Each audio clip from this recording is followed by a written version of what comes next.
पण त्याआधी मला एक मुद्दा सुटेल म्हणून मला सांगायचं की WHO एक खूप मोठा स्टडी केला. 75 वर्ष तो रिसर्च चालला होता. बापरे.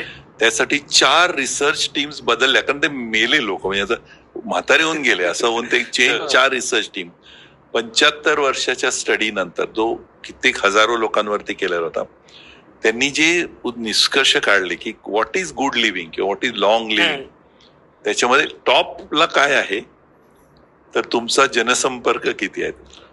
Social connect is at number 1, emotional core group is at number 2, आणि स्मोकिंग पोल्युशन मध्ये खाली कुठेतरी असं बघायला.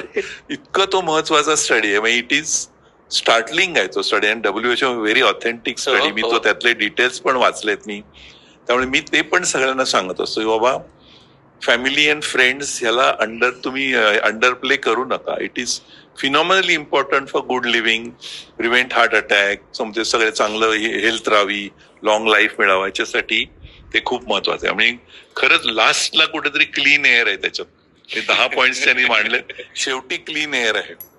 आणि मग क्विट स्मोकिंगला थोडं महत्व आहे, वेट रिडक्शनला थोडं महत्व आहे. Top 1 is social connect, top 2 is core group, म्हणजे फॅमिली अँड फ्रेंडचा कोर ग्रुप. त्यामुळे तो एक मुद्दा एकदम महत्वाचा हार्ट हेल्थ साठी. सोशल हा खूपच वेगळा मोठा पर्स्पेक्टिव्ह आहे तो.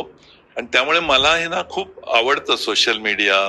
आणि आता for example I am sure सगळ्यांनाच तुम्हाला झालं, आता आम्ही शाळेमधनं पास आउट होऊन कितीतरी झाले, 50 पेक्षा जास्त वर्ष झाली, पण पूर्ण आमचा वर्ग आता व्हॉट्सअपवरती एकत्र आहे. तर गप्पा मारायचा दिवसभर रायट चालतो आमचा सगळा त्याच्यावर. So that is social connect, and that is helping I am sure all of us in keeping good health, not just mental health, physical health सुद्धा त्याच्यावरती अवलंबून असतं. वाव. त्यामुळे तो पण एक सगळ्यांना कळायला पाहिजे असा मुद्दा आहे खरं. And now coming to your treatment, first aid when you are suspecting heart attack. की आता एखाद्याला असं वाटतं